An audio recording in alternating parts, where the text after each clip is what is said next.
daawadayaal qaybtan waa qaybtii labaad wararkii waxaa dhinaca diblomaasiyadda waa 9 Abriil waa 2020 oo markale barnaamijkeena falanqaynta wararka warbixinaha dhinaca diblomaasiyadda qofkii ugu horeeyay ayaa dawladda Soomaaliya waxa ay shalay galab ku dhawaaqday inuu ku geeriyooday magaalada Muqdisho kaasoo u geeriyooday xanuunka faafaha daran ee loo yaqaan COVID-19 sida ay sheegaysa wasiirka wasaaradda caafimaadka dalka Soomaaliya Dr. Fawziya Abikar waxa ay sheegtay in qofka oo markaasi la jirana xanuunka faafaha daran uu u geeriyooday kaasoo konton jir waxay sheegtay in cisbitaalka Martini uu ku geeriyooday ruuxaasi muwaadinka kaasoo la sheegay inuu degan yahay magaalada Muqdisho isla markaana uusan ka bixin wadanka gudihiisa wasaaradda caafimaadka iyo daryeelka bulshada waxa ay soo saartay dhowr arrimood oo ay markaasi ugu baaqday dadka Soomaaliyeed in ay mar walba ka fogaadaan isla markaana ay u diyaar garoobaan waxayna sheegtay in dhimashadan iyo soo riditaanka dadka cusub ee dalka gudihiisa ka soo daadanaya ay muujinayso inuu u muuqdo in xanuunka uu si weyn ugu faafayo ay yiraahdeen gudaha bulshada Soomaalida dhexdeeda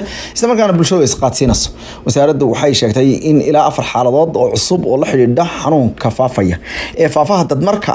uu soo ritay dadka waxayna sheegtay in 4 xaaladood cusub ay dhamaantood yihiin kuwa wadanka dhexdiisa isla markaana aysan jirin haba yaraatay wax xiriir oo dadkaasi ay la yeesheen dad dibadda ka yimid ama ay dibadda jireen dhanka kalena waxa ay sheegtay in ay qaadayaan talaabooyin adag dadka Soomaaliyeed ayaa la sheegay badankooda inay wali caadi arrimahooda soo socdaan sidoo kale social media ayaa ogaatay in toddobaadkii hore magaalada Muqdisho uu ka dhacay kulan weyn oo isugu yimaadeen culimada tabliiq oo ayagu hadeerto laf dhabar u noqday dadka lagu eedeynayo in ay xanuunka faafinayaan maadaama ay sii wadaan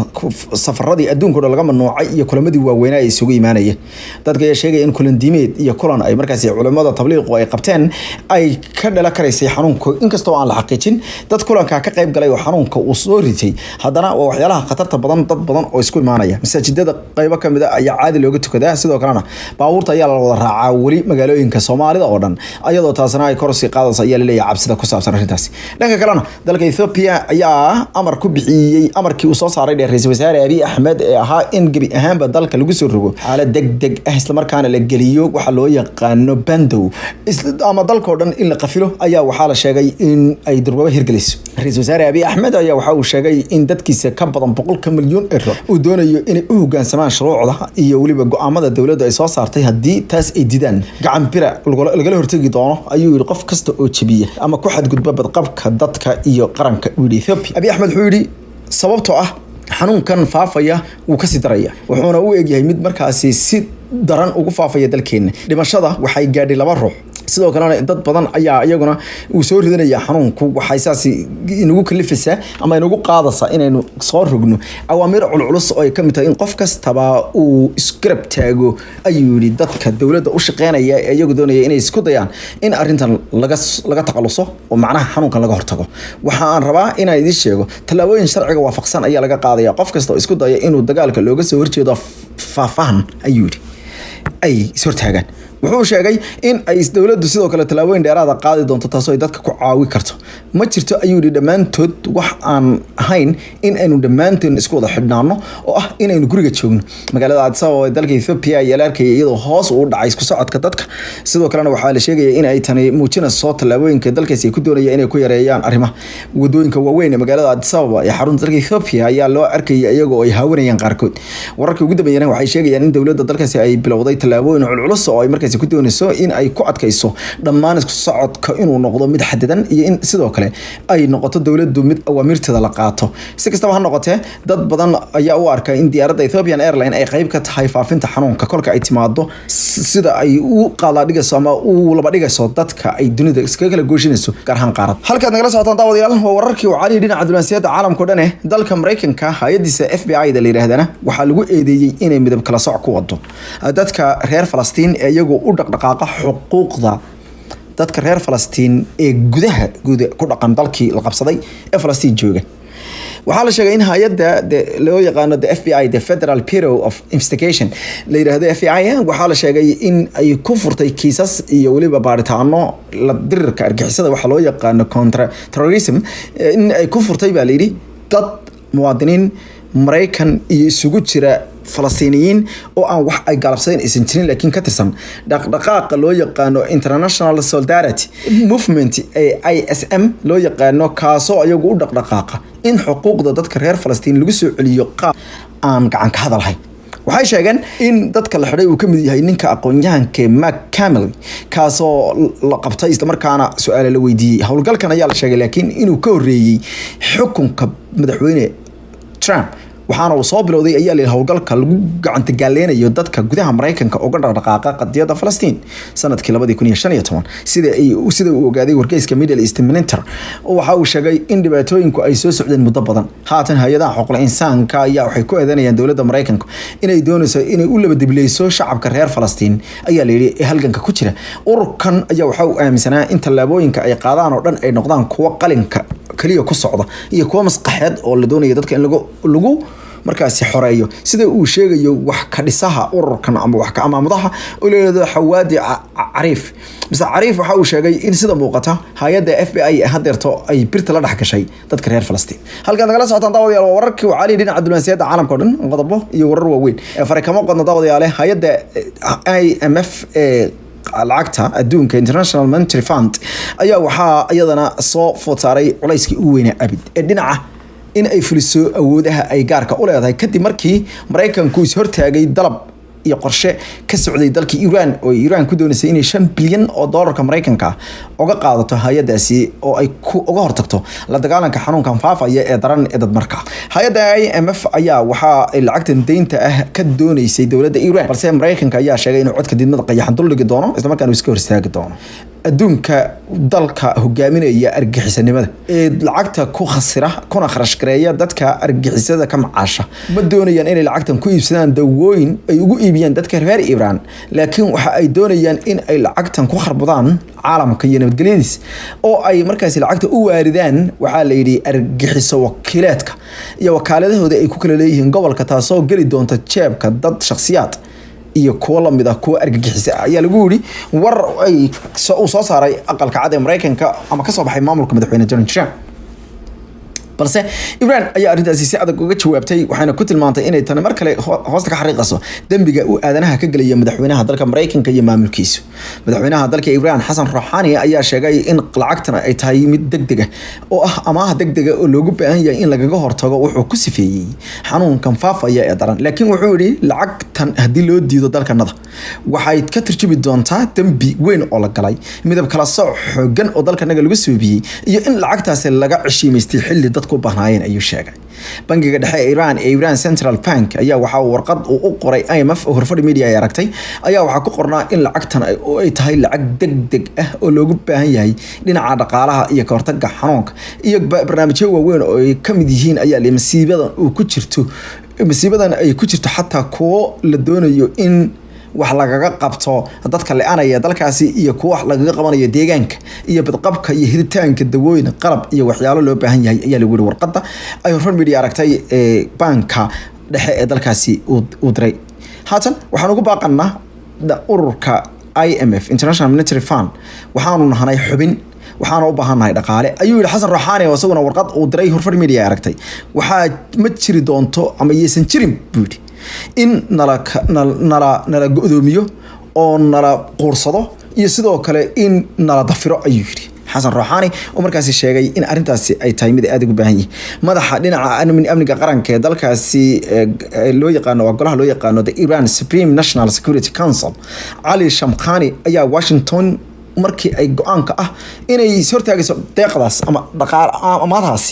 waxa uu yiri tani waa dambi ka dhan ah aadanaha waana mid kamid ah kuwa taariikhda aan hoosta kaga qori doono boqolaal sanadood kadibna aan ku xasuusan doono in la is hortaagay dhaqaale dad iyo nafo Iiraaniyiin lagu badbaadinayay labadan dal ayaa aan isku sanbanaanay tan iyo intii heshiiskii The Joint Comprehensive Plan of Action JCPOA loo jiray ee lagu saxay magaalada Vienna ku dhawaad 5 sanadood ka hor uu burburay gabi ahaanba kadib markii uu ka baxay madaxweynaha dalkaasi Mareykanka Mr. Trump halka nagala socotaan daawadayaal wararkii wacala dhinaca diblomaasiyadda fariiqmo qodna wararka qodobo waaweyn iyo warbixino kala duwan ayaa inoo soo socdaan daawadayaal ee abal horta wararka waaweyn iyo warbixinaha dhinaca diblomaasiyadda taariikhda dhinaca wararka iyo warbixinaha waaweyn mar walba ay ka dabageeno daawadayaal ee gabadhii laf dhabarka u ahayd in xilka qaadis lagu soo eedeeyo madaxweynihii hore ee Mareykanka Bill Clinton waa gabadhii duubtay codkii iyo wada sheekaysigii dhex maray ayada iyo saaxiibadeed gabadhii cilaaqaadka la samaysay madaxweynihii Mareykanka markaas xilka hayay Monica Lewinsky baa la oran jiray gabadhii cilaaqaadka madaxweynaha la samaysay tii ka duubtay oo Linda Tripp la yiraahdo ayaa geeriyootay waxaana ay mar kamida ay ahayd mid kamida dadka ugu caansan dhinaca warbaahinta ka soo muuqda ee dalka Mareykanka kadib markay la fadhabar u noqotay xilka qaadista lagu soo oogay madaxweynihii adduunka markaasi kamida wadanka ugu xoog weyn hogaaminayay gabadhan leeyahay Linda Tripp ee haatan geeriyootay xanuunka u dhimatay kankarada ayaa waxa ay saaxiib ahaayeen Monica Lewinsky oo iyadu shaqaale u ka ahayd aqalka cad ee Mareykanka oo markaasi ay shaqada loo yaqaan shaqada ku meel gaarka ah internship ay ku qaadanaysay taasoo madaxweynaha Bill Clinton la shaqeynaysay kadibna ay markaasi isku dhaqaqameen ayaa haatan waxa ay ahayd gabadhii ka duubtay 20 saacadood ee xogta ah oo ay markaasi ku wareysanaysay waxyaalaha dhaxmara labada gabdhood saaxiib ahaayeen waxayna muddo 20 saacadood codad gaadhay ay gacanta ka saartay dambi oogihii guud ee dalka Mareykanka Kenneth Starr kaasoo ceebtii markaasi Clinton ka sabtay in la maxkamadeeyo kadibna lagu soo eedeeyo inuu cadaaladda hortaagay inuu ku tacadiyay awoodda madaxweynenimo la soo milan fariisiyo aqalka Congress-kuna ay ogolaadeen in markaasi xilka laga qaado laakiin Senate ay farci dil ku badbaadiyeen ayaa haatan waxa ay ku geeriyootay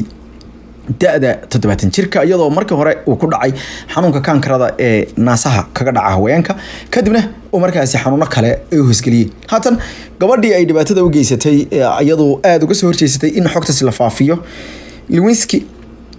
oo iyadu dhowr jeer sheegtay ama dhowr jeer si muuqata iyo si aan muuqanba u sheegtay in waxa dhaxmaray iyada Bill Clinton ay ahaayeen heshiis ee san ahayn wax khasaba haddana balse sheegtay inuu khalad dhacay ayaa haatan waxay tiri wax dhibaato ma laha wixii na dhaxmaray waxaan maqlay inay geeriyootay Linda waxaana aaminsanahay ayay tiri intaas ay ka dhalatay ayay tiri xanuun ka daran ee hayay waxaanan u arkaa ayay tiri in ay reerkoodu ay dhibaato weyn ay haatan dareemayaan waana la qaybsanaya dhibkaas ayay tiri goorsi horeysana waxa ay sheegtay iyada oo ka hadlaysay markay sakraadaysay 2 maalmood ka hor ayay bartay Twitter-ka waxa lagu arkay Linda oo leh wali anigu waxaan u arkaa arintaas inay dhibaato mustaqbala oo burbur ah u geysatay samcadayda iyo shakhsiyadayda inay codka iga duubto laakiin haddana saas ay tahay waan la qaybsanayaa xanuunka ay maraso ee hadeerta sakaraadka ay u tahay ayaa la soo xigtay gabadhan waxay ka shaqeynaysay aqalka Pentagon waa gabadha la yiraahdo Linda Tripp waxayna sanadkii 1900 ilaa sanadkii 1996 ilaa 1997 ay ururinaysay xogta iyo codadka ay maalin walba ka duubisay gabadhaas 20 saacadood markay ay gaadheen waxay gacanta ka saartay guddigii xilka qaadista ee madaxweynaha waxayna kamid ahayd dadkii markaasi dadkii ugu caansanaa ay wareysteen sida wariyihii ruucadaaga ahaa ee Larry King la yiraahdo oo kamid ahaa dadka wareystay gabadhaasi isla markaan TV-yada Mareykanka iyo dalka Mareykanka warbaahinta oo dhan ay aad u qabsatay waagaas daawadayaal qodobka ugu dambeeya qaybtan labaadna aan ku soo xidhayana hay'adda caafimaadka ee adduunka WHO ayaa madaxweynaha dalka Mareykanka wuxuu ugu tooqay ama ugu hanjabay in uu ka qaadayo talaabo lacag ka joojin ah kadib markii uu ku sifeeyay in ay dhaxda kaga milmeen ama ku milmeen siyaasadda dalkaasi Shiinaha isla markaana ay adduunka u sakhireen xanuunkan faafaha daran ayuu sheegay ayadoo dhawaanahan ay soo noqonayeen marka dambaysa dhaleecooyinka hay'adda WHO loo soo jeedinayo hay'adda WHO-na ay dhowr jeer iska daba keentay warar kala duwan oo sida xanuunka loola tacaalayo ayadoo in badan hay'addu dhowr jeer ay diiday in adduunka la xiro la qafilo balse markii ugu dambeysay ee dhamaadkii ama bartamihii bishan Mars ahayd bisha hadeerta dhamaatay ayay arintaas ogolaatay ayaa haatan madaxweynuhu wuxuu yiri hay'adani waxa ay noqotay ayuu yiri mid dhexda kaga jirta maamulka Shiine waxayna u xaglinaysaa dhinaca Shiine sida daraadeed waxaan ka fikirayaa lacagta gooyo madaxweynaha ayaa goor dambe isagoo shir jira ku hayay aqalka cad su'aal kale oo ku timid oo ku saabsan hadalka uu subaxnimadii Arbacadii sheegay ayuu wuxuu ka noqday wuxuuna yiri waxa maan oran lacagtan ka goonaya laakiin waxaan idhi waan eegayaa waan ka fikirayaa ayuu sheegay wariyaha su'aasha weydiinayay ayaa si kan ugu dhigay kadib markii uu yiri ma ayadoo adduunku uu halakoobayo xanuunkuna uu faafayo duniduna u baahan tahay taageerada the World Health Organization WHO ayaad ku tooqaysaa inaad lacagta ka jarayso ayuu yiri saa uma dhigin oo lacagta hadda kama jarayo laakiin waan ka fikiraya madaxweyne Trump ayaa se ku eedeeyay in hay'addu ay gacanta ugu jirto dalka Shiinaha dalka Mareykanka dalka Britain iyo dalka Hispania ayaa kor u kacay dhimashadooda iyadoo dalka Mareykanka ku dhawaad 1,000 qof ay geeriyoodeen halka dalka la yiraahdo Britain 938 ay ku dhinteen haatan waxaa la sheegayaa in dalka Spain isagana 704 konton iyo 7 ruux ay ku dhinteen saacadii ugu dambeeyay waxa laga hadlayaa dalka Mareykanka waxa xanuunku uu haatan aad iyo aad u harakeenaya gobolada ugu sareeya ee kiisaska ay ka taagan yihiin iyadoo guud ahaan kiisaska Mareykanka hadeerto la soo wariyay ay gaarayaan ku dhawaad 431,000 oo ruux dhimashaduna ay 15,000 oo qof isku dar ay markaas Mareykanka ka wadaaratay isagoo markaas hogaaminaya dalalka caalamka hadeerto gobolada New York, New Jersey, Michigan, California, Louisiana, Massachusetts, Pennsylvania, Florida, Illinois, Georgia, Texas, Washington, Connecticut, New York andaho Indiana, Colorado, Maryland iyo Ohio ayaa hogaanka u haya dhimashada iyo markaasi waxyeelada kale xanuunka dadku ku soo ridanayo waxaana dunida oo dhan xanuunka haatan u muuqda in qaaradda Afrika hadeerta uu hayaamay iyadoo oo dalka Mareykankana wali ay ku jiraan neef qabato ku saabsan in dadku beerka dhulka ku hayaan Mareykanka waxay wali ka digayaan in dadku banaanka u soo baxaan iyo sidoo kale in xanuunka uu Mareykanka aad iyo aad u soo ridanayo marka loo eego dalalka adduunka oo dhan gobolka New York oo ugu daran ayaa wuxuu weydaartay 151,000 oo ruux dadka markaasi xanuunku soo ritay halka ay 6,300 ay kor u dhaaftay dhimashada 6,300 oo dhimasho 151,000 qof oo markaasi xanuunka u yaala iyadoo la sheegayo in dadka xanuunka hadeerto laga yaabo in ay u geeriyoodaan dalka Mareykanka ay tiradiisu laba jibaarato oo ay aad u sii kacdo walow la leeyahay tiradii hore loo soo jeediyay ilaha waxa laga yaabaa inay 100,000 gaadho dhimashada Mareykanku ay xilirayaasha iyo ku daraska dhinaca caafimaadka markaasi ay hoos u dhigayaan ayagoo mar walba ka fiirinaya dadka ku jira qaybta degdega ah ama xaaladoodu afka u duuban tahay ama ku jira bahalkan ventilators kala yiraahdo bahalka mashiinka oo kale iyo ICU-ga iyo mashiinadaas oo kale ku xiran ra'iisul wasaarihii Britain aan qodobkaas ka dabageeyay doosha qiimaha qaybta labaad ee waxaa la sheegay inuu markii ugu horeysay dareemayo dhaqdhaqaaq isagoo la sheegay inuu sariirta ka soo kacayo isla markaana waxaa la leeyahay hadeerto sariirta ayay iskooga soo kacaya dawadii inkastoo qaybtii degdega ama xaaladda adag ahayd uu wali ku jiro haddana